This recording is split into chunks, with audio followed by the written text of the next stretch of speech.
Well, as we've said, we're beginning a new series this evening, looking at John's Gospel. We're going to read the first chapter, and Aaron's asked me this evening to introduce John's Gospel to us, to give you the context, to give you details surrounding the Gospel, and then to preach on the first chapter, which is a long chapter, and if I tried to do it all, I wouldn't do it justice. So we're going to do some of the first chapter of John's Gospel, but we're going to read the whole thing. So, our reading is John chapter 1 in its entirety. If you have a Bible, please turn to it. If you don't, the words are on the screen. In the beginning was the Word, and the Word was with God, and the Word was God. He was in the beginning with God. All things were made through him, and without him was not anything made that was made. In him was life, and the life was the light of men. The light shines in the darkness, and the darkness has not overcome it. There was a man sent from God, whose name was John. He came as a witness to bear witness about the light, that all might believe through him. He was not the light, but came to bear witness about the light. The true light, which gives light to everyone, was coming into the world. He was in the world, and the world was made through him, yet the world did not know him. He came to his own, and his own people did not receive him. But to all who did receive him, who believed in his name, he gave the right to become children of God, who were born not of blood, nor of the will of the flesh, nor of the will of man, but of God. And the Word became flesh and dwelt among us. And we have seen his glory, glory as of the only Son from the Father, full of grace and truth. John bore witness about him and cried out, "This is he of whom I said, 'He who comes after me ranks before me, because he was before me.' For from his fullness we have all received grace upon grace. For the law was given through Moses. Grace and truth came through Jesus Christ. No one has ever seen God. The only God who is at the Father's side, he has made him known."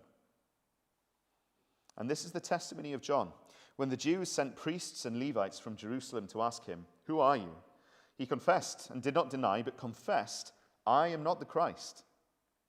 And they asked him, "What then? Are you Elijah?" He said, "I am not." "Are you the prophet?" And he answered, "No." So they said to him, "Who are you? We need to give an answer to those who sent us. What do you say about yourself?" He said, "I am the voice of one crying out in the wilderness, 'Make straight the way of the Lord,' as the prophet Isaiah said." Now they had been sent from the Pharisees.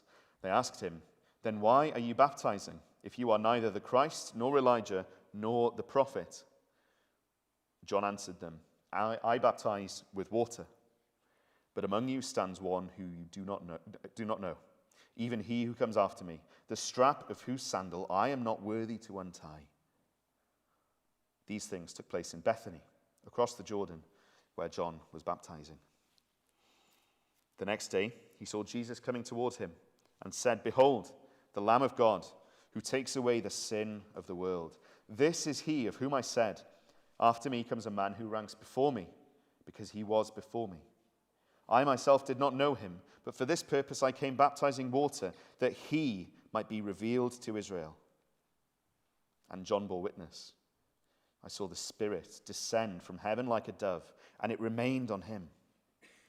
I myself did not know him, but he who sent me to baptize with water said to me, 'He on whom you see the Spirit descend and remain, this is he who baptizes with the Holy Spirit.' And I have seen and have borne witness that this is the Son of God." The next day again, John was standing with two of his disciples, and he looked at Jesus as he walked by and said, "Behold, the Lamb of God." The two disciples heard him say this, and they followed Jesus. Jesus turned and saw them following and said to them, "What are you seeking?" They said to him, "Rabbi," which means teacher, "where are you staying?" He said to them, "Come, and you will see." So they came and saw where he was staying, and they stayed with him that day, for it was about the 10th hour. One of the two who heard John speak and followed Jesus was Andrew, Simon Peter's brother. He first found his own brother Simon and said to him, "We have found the Messiah," which means Christ. He brought him to Jesus. Jesus looked at him and said, "You are Simon, the son of John. You will be called Cephas," which means Peter. The next day, Jesus decided to go to Galilee. He found Philip and said to him, "Follow me." Now Philip was from Bethsaida, the city of Andrew and Peter. Philip found Nathanael and said to him, "We have found him of whom Moses in the law and also the prophets wrote, Jesus of Nazareth, the son of Joseph." Nathanael said to him, "Can anything good come out of Nazareth?"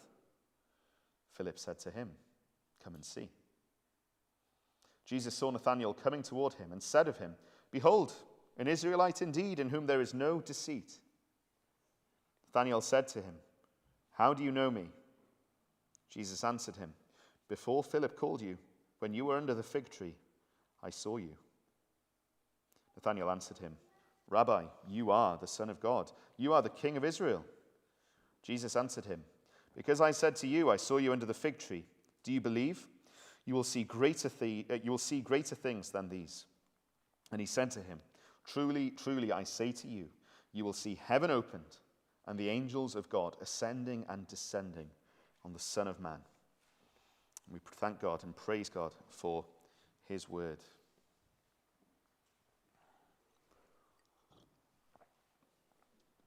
Well, this evening's sermon is going to be a sermon, like I've already said, of two distinct halves. We're beginning a new series looking at John's Gospel, and in particular, throughout our series, we're going to be looking at the miraculous signs which Jesus performs and the wondrous statements that Jesus says about himself, about who he is. And there are 7 of each. 7 miraculous signs that he does, and 7 incredible claims that he makes about himself. But we're not going to reach those this evening. We have some work to do in setting the scene, in planting ourselves in John's Gospel, understanding the context and the introductory parts written in this account of the Lord Jesus' life. And we're going to consider this evening the miraculous, the wondrous foundation upon which all of the other signs and all of the other sayings are built. And that is the miracle of the incarnation. So 2 halves, an introduction to John's Gospel, and then a focus on the incarnation. And to introduce John's Gospel, we're going to consider 3 distinct features of this written Gospel witness. The author himself, firstly, and then the scope of his writing and the purpose of his writing, secondly. And we'll consider those 2 things together as a package. So, our author, first of all. It says John at the very beginning on the title page, but the author never names himself throughout John's Gospel.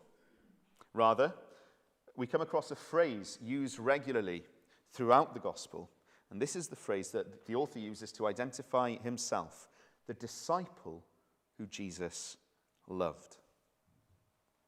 It's a phrase that appears 5 times throughout the written account here.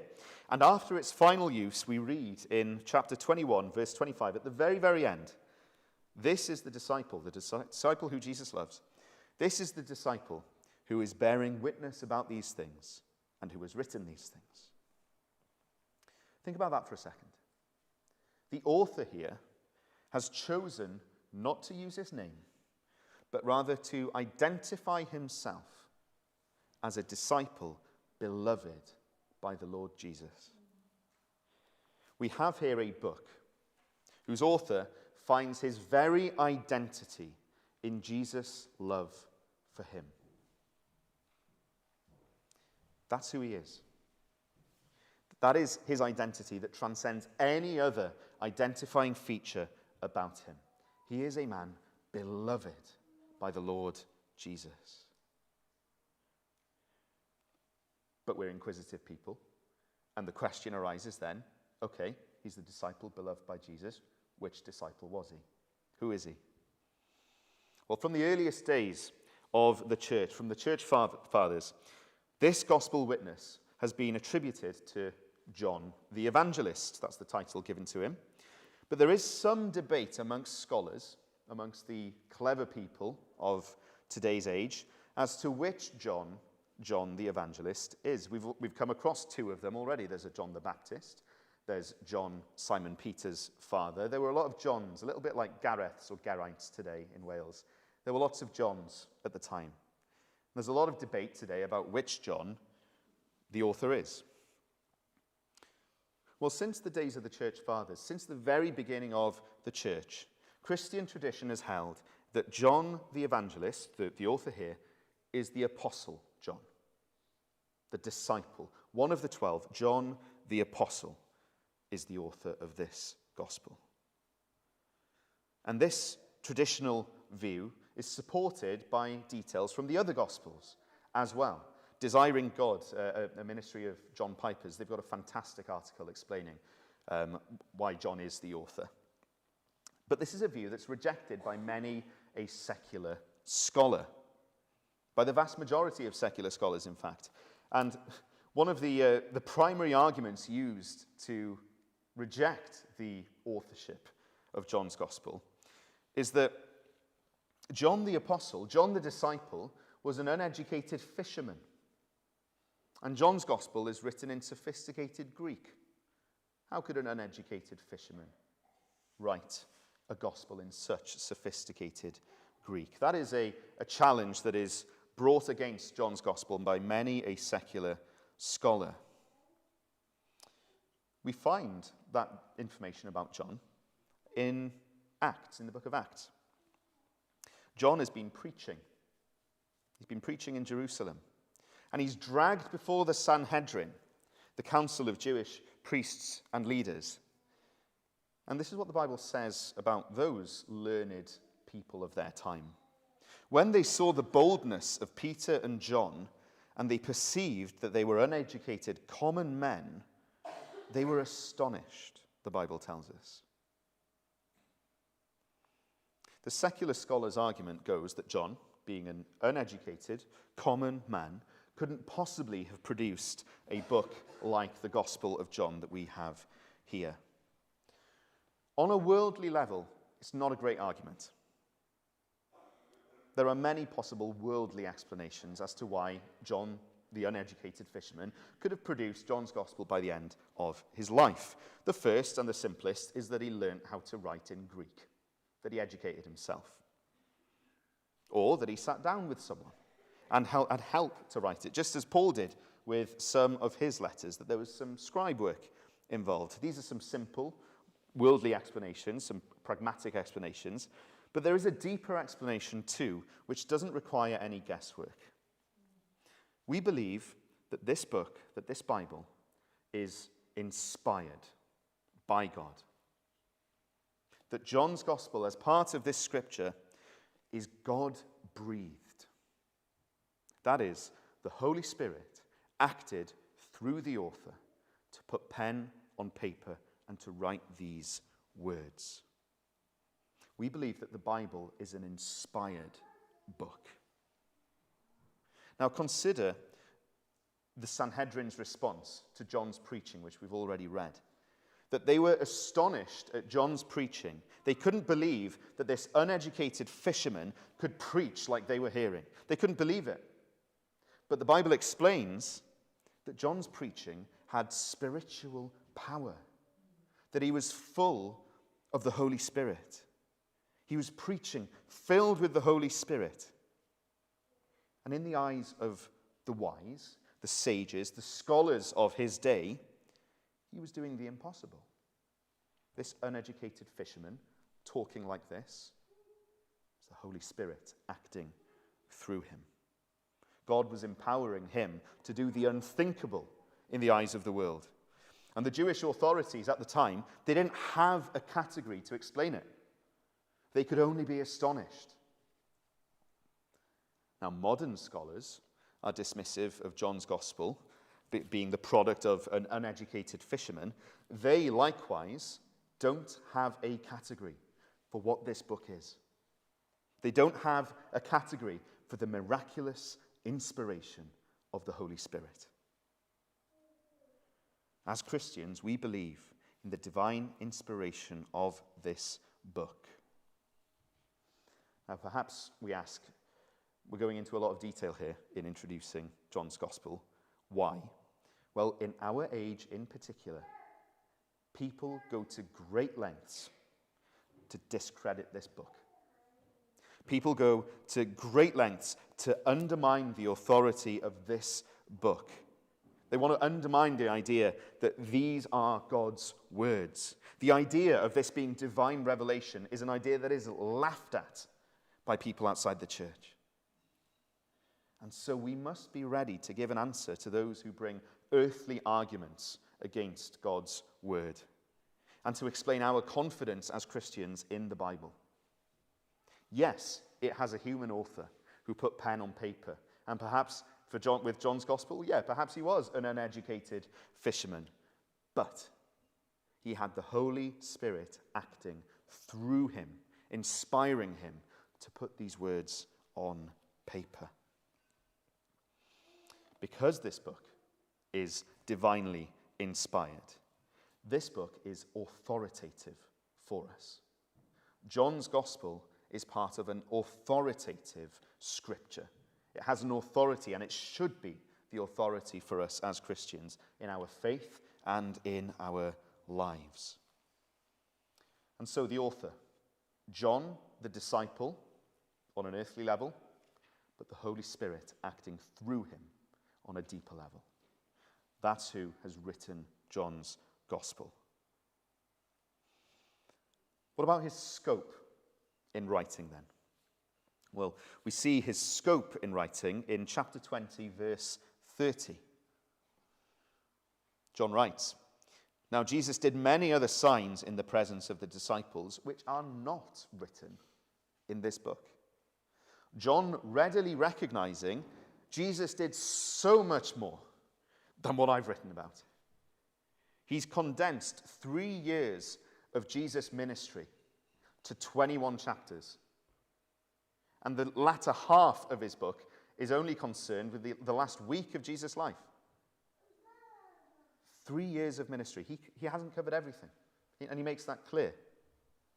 Jesus did a lot more than what John recorded. So the scope of John's Gospel, it's not fully comprehensive.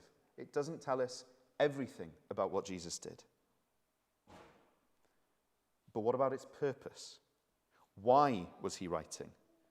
Let's move on to the next verse in chapter 20, verse 31. "But these are written, John's words are written, so that you may believe that Jesus is the Christ, the Son of God, and that by believing you may have life in his name." John's Gospel is written so that his readers, so that we here today reading it, and people throughout history who've read these words would learn about Jesus Christ, would believe in who Jesus Christ is, and so would receive life in him. A life that John himself had, and knew how precious it was, and knew what a gift it was. Why did John write this gospel? So that we might partake of that same life in Christ. In considering the scope and the purpose of John's Gospel, we see that John's Gospel is not comprehensive, but it is sufficient. It's not comprehensive in that Jesus did many more things than are written here, but it is sufficient in that what is written here is enough that we might be able to come to know the Lord Jesus Christ. We can understand these properties as applying to the rest of Scripture as well, in that the Bible is not a comprehensive book, in the sense it doesn't detail every single thing that God has done throughout history. And yet, the Bible, as God's word, is fully sufficient for us. Matt Smethurst puts it like this: "While the Bible may not tell us everything we want to know, it does tell us everything we need to know. Personally, I'd love to know more about those years that Jesus spent in Nazareth. What was he like as a son? What was he like as a brother? Imagine having Jesus as your big brother. What was he like? What was he like in his work as a tradesman? What was he like? I'd love to know more about that. The Bible doesn't tell us, but what it does tell us is enough. It's sufficient. However, while John's gospel is sufficient in presenting the facts of the good news, the facts of who Jesus Christ is, more is needed for you personally than the facts of the gospel. Jesus points this out in the pages of John's gospel. He tells the Pharisees and the Jewish leaders who love the written word, he says, "You search the scriptures because you think that in them you have eternal life, and yet it is they that bear witness about me. Yet you refuse to come to me, that you may have life." The Pharisees knew their scriptures. The Pharisees had the facts before them. And within those scriptures was enough information to show them that Jesus was the Christ, that he was the Son of God. But they were spiritually blind to see who he was. The facts of Scripture are sufficient. But the facts of Scripture by themselves won't save you. You must come to Jesus. You must believe in what the Bible says. You must come to know personally the Jesus presented here in the Scriptures, to receive the life that he offers. I've come across quite a few people in my 9 years as a Christian, 8 years as a Christian. And I've been friends with people who have an academic understanding of the Bible which is far beyond mine. They know contextual information, they know the history, the Hebrew, the Greek, far more than I'll probably ever understand in my life. I'm sure that they can recite more of Scripture than I can. I'm sure that they've spent more time reading the Scriptures over the course of their life. And yet, for all their academia, for all their brains, for all their knowledge about the Bible, they don't have Christ. They can't say on a personal level that he is theirs and they are his. They've searched the Scriptures, but they've missed the Christ about whom the Scriptures testify. God's word gives a sure promise of forgiveness of sin and newness of life, eternal life in all its fullness. But unless these promises are taken hold of by believing in Jesus, by actively trusting in him, by taking hold of him by faith, by making him yours, then these promises are not a reality for you. They're still true. Whether you believe the good news of Jesus Christ or not, it's still true. This is still God's word, no matter what you believe about it. But unless you believe, it's not true for you. It's not a reality for you. You can't say that I have eternal life unless you believe in these words. The good news found in the pages of John's Gospel is true, and it is sufficient to save you. It's sufficient to cleanse you of every sin. It is enough for you. He is enough. Jesus, the Jesus presented here, is enough for you.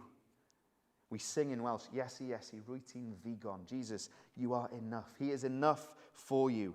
But the objectively true good news won't save you unless you believe it. Unless you believe in him. Unless you take hold of him. Unless you trust in him. Throw yourself on him. Who is he that you should trust him? Well, this moves us on to our second half this evening. To answer that question, we're going to consider 3 essential points from the first chapter of John's Gospel about who Jesus Christ is, and consider what the incarnation means for us. Now, a caveat before we start. I've already said, we don't have hours this evening.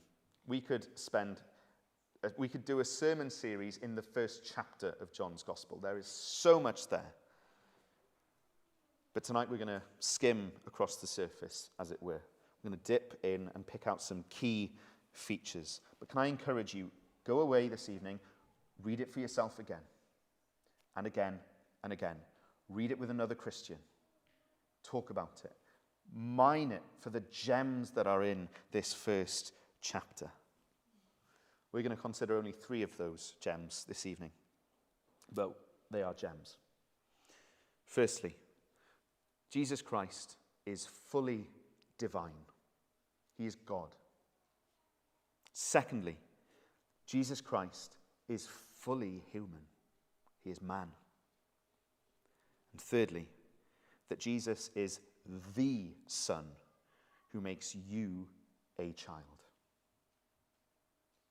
So let's begin with the divinity of Christ, that Jesus is God. The first chapter of John's Gospel makes it abundantly clear who Jesus Christ is from before eternity. Jesus is God. He is the Word who is God. He is the Creator, we are told here, through whom all things are made. His light is life-giving. He is the only true light. The world was made through him, John's Gospel tells us. Jesus is God. We can't say this about anyone else. We can't say this about other men. We can't say this about angels. Jesus is God.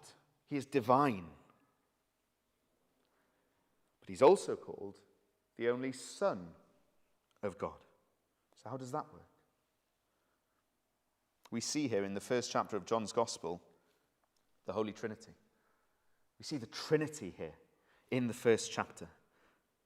We see the Father, we see the Son, we see the Spirit. We see all 3 in just the first chapter of John's Gospel. What do I mean when I say that we see the Trinity? God is one in his being, and God is 3 in his personhood. 1 in being, 3 in person. I've heard so many analogies for the Trinity. None of them do it any justice. None of them do God any justice. I'm not going to try and give you an analogy. Let's just say that God is 1 in being and 3 in person. And we might think, hold on, how does that work? I don't understand that. You're not supposed to. He is different from us. Understand this. You and I are boring in comparison. I am 1 person and 1 being. God is 1 being and 3 persons. 3 distinct persons, 1 God. Father, Son, Spirit. Unified in their will. Unified in their purpose. Existing together for all eternity. Playing different parts in our salvation, but in perfect harmony. We see the Trinity in the first chapter of John's Gospel. And in that we see that Jesus, the Son, is himself God. When you go home this evening, I've already told you to go away and read the first chapter again. Read it asking this question. What do we read in the first chapter of John's Gospel that can only be said of God? And you'll see it all pertains to the Lord Jesus. Just in verse 14, for example. He is glorious, the Bible tells us. Do you describe any person that you know as glorious? Full of glory, full of grace, full of truth? No offense to any of you. I wouldn't describe any of us here as glorious and full of grace and truth. Those are things that are only true of God. And of whom are they written here? Jesus Christ. Go through John's Gospel and ask, what is only true of God? And you will see that it is true of Jesus Christ. He is God. Christ is divine. Why does this matter to us? Well, we've read in John's Gospel that Jesus is the Creator. He created you. That is a wondrous thing by itself, that God, Jesus, created you. What a comfort. You are no accident. You are no accident here this evening. You aren't some cosmic fluke. You were created. You were knit together by God himself, created through the Lord Jesus Christ, in God's image, no less. And as such, you have inherent value, inherent worth.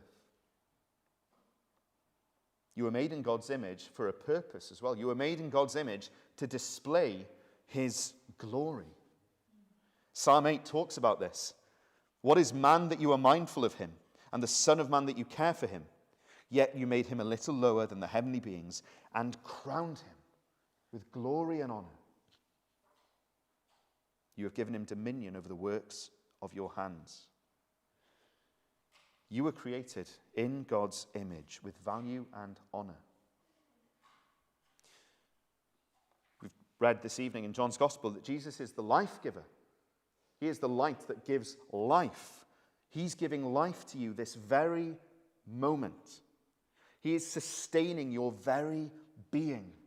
The breath that goes in and out of your lungs without you even thinking about it, it is Jesus Christ that gives you that breath. Every atom, every cell in your body, sustained by him. Life given by him.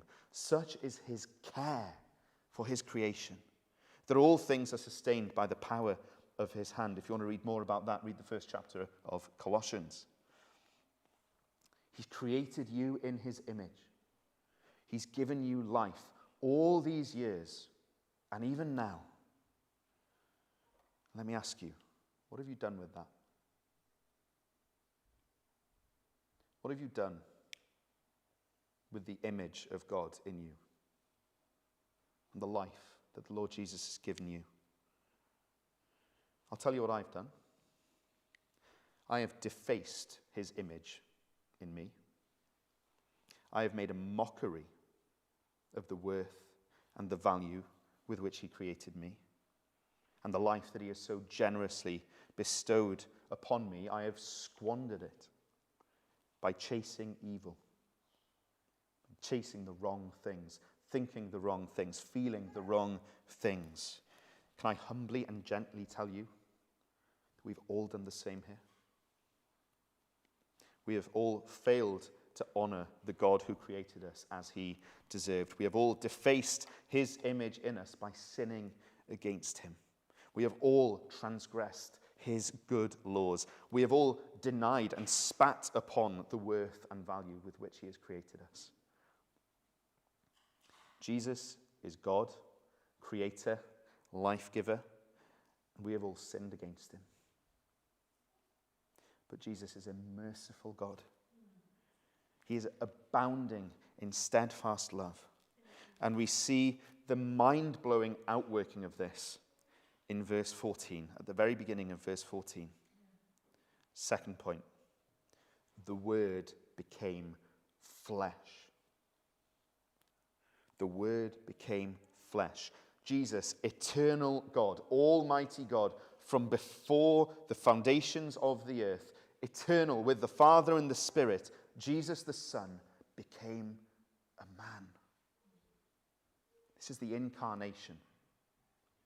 If you've not heard that word before, incarnation, and you don't know what it means, the word carne or carne, you're familiar with it maybe in chili con carne. It means flesh, it means meat. Incarnation means to take on flesh. Jesus added a human nature to his divine nature. He never ceased to be fully God, but he became fully man for one reason only: to save us from the punishment, from the shame, from the curse, and ultimately the grip and consequences of our sin entirely. Jesus became a man to create in himself and unite to himself a new humanity. A righteous, pardoned, adopted, glorified humanity. He became a man to create this new humanity. In his perfect life, full of truth, he offers his perfect righteousness as a gift, not to be earned by us, but to be received as a gift, given fully by his grace. John calls him the Lamb of God. As a man, he was the Lamb of God, the sacrificial Lamb who takes away the sin of the people. If you're not familiar with this language, well, in the Old Testament, the priests in the temple would sacrifice lambs and other animals as offerings for sin. The idea was to convey to the people every year that sin has a cost, and that the blood of an innocent must be shed to cover the sins of the guilty. Somebody has to pay. The price has to be paid because God is just. And he can't allow evil to go unpunished. He's too good for that. He's too good to allow evil to go unpunished. And so Jesus is God. Jesus is God's answer to our problem. God himself coming to solve our problem, to be our lamb. In taking on our flesh and blood and living a perfect, spotless life without blemish, he is the lamb. The lamb who gave himself on the cross in my place, in your place, if you would believe, taking the punishment, the shame, the curse of your sin for you. And he offers, even this evening, to take your place before God's righteous judgment. And please hear me, that if you reject what he offers, and if you choose to stand before God on the day of judgment by yourself, without his righteousness, without the pardon that he offers you, you will be condemned to an eternity of conscious separation from God's love, facing only his holy wrath forevermore. He would be absolutely right to judge you and me that way. But he has made a way of salvation. He has made a way for that cost, for that punishment to be taken from you.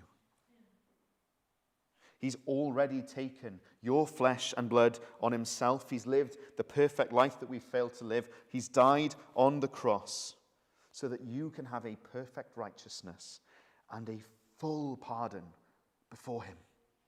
And he offers these to you now. If you would just take them. If you would just trust in him. Place no faith in yourself. No trust in myself. No dependence on my righteousness. Recognize my need of him. You recognize your need of him and take hold of him by faith. If you would just say in your soul, I must have this man in my place. I must have his life in place of my life. I must have his death in place of what I deserve. I must have you, Jesus, and all that you offer. Jesus is fully God. Jesus is fully man, having taken on flesh to pay our ransom. Our final point this evening, then, is this. That Jesus offers a perfect salvation, and that isn't the end point. His salvation leads to adoption. Verse 12. To all who did receive him, who believed in his name, he gave the right to become children of God. Salvation through Jesus Christ is the door to adoption. To be in a right relationship with God, you as a child, he as father. Believing in Jesus means being united with him, being in him. And although he is the unique, the only begotten, the uncreated eternal Son, in being united with him, we also become children of God. And this is another mind-blowing thought. That when the Father looks at you, he sees Jesus' righteousness. He sees Jesus' blood. And so you can stand before him, washed clean and pardoned in his sight, But here's another thing that we often never get to when we hear the gospel. He sees Jesus' righteousness, but covering you. He still sees you as his unique creation. Though you're clothed with Jesus' righteousness, you're still you, and he sees you as a unique individual, made according to his design for his glory, with your worth and your honor and your dignity redeemed. The image of God in you restored and continuing to be restored by Christ's work. This is an incredible thing. And I'm going to say now, this is not supposed to be some kind of inspirational, feel-good pep talk like we hear so much of in our day and age, because none of this is your doing. None of this is your doing. This is all of grace. And recognizing how God sees us now, dignified, honored, redeemed, should lead us away from ourselves. We shouldn't dwell then on ourselves. Look at me, dignified and honorable. No. It should lead us away from ourselves into deeper worship and adoration, a greater appreciation of the grace and the mercy that we have received, not a bloated, self-important view of ourselves. Recognizing what God has done in restoring our dignity and honor by his Son should lead us into deeper worship of him. If you've believed in him, you are a child of God, and this is your identity now. Like John, you can say, I am a disciple, beloved of Jesus Christ. As Paul writes, you can say, I am a new creation in him. Shame, gone. Dishonor, gone. Guilt, gone. No condemnation before a loving Father. And all of this only through Christ. All of this through Christ and only him. True life now. Life in its fullness now. A spiritual vitality, a desire for obedience, a freedom as well to obey, to glorify our Father. All through Christ, through his work for us. This is the Christ, the Son of God, that John wants you to know from having read his gospel.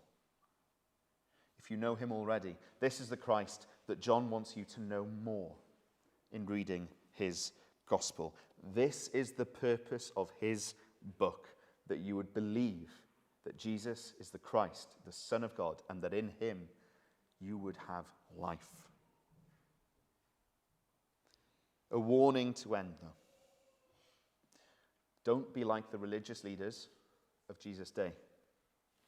As we work through John's Gospel over the next few months, don't read this book and miss Jesus.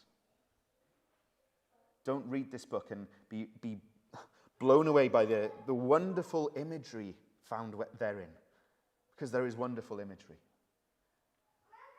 Don't just read this book and think, wow, these are good words. Jesus expressed himself very well. Don't come away from this book thinking, wow, wonderful miracles, but missing the miracle worker himself. Don't go away from this book having missed Jesus Christ himself. We glorify God for everything that we find in this book, but if you fail to find Jesus here, you've missed the mark. Rather, let's pray that we would see his mercy, that we would see his compassion as we read of his miracles. Let's pray that we would marvel and trust in what he says about himself, that he is the resurrection and the life, that he is the truth and the resurrection, that we would believe everything that he says about himself in this book. Let's pray that over the next few months, as we read John's Gospel, we would have the eyes of our hearts and souls opened to find Christ here, as John desired for us when he wrote this book 2,000 years ago. Amen.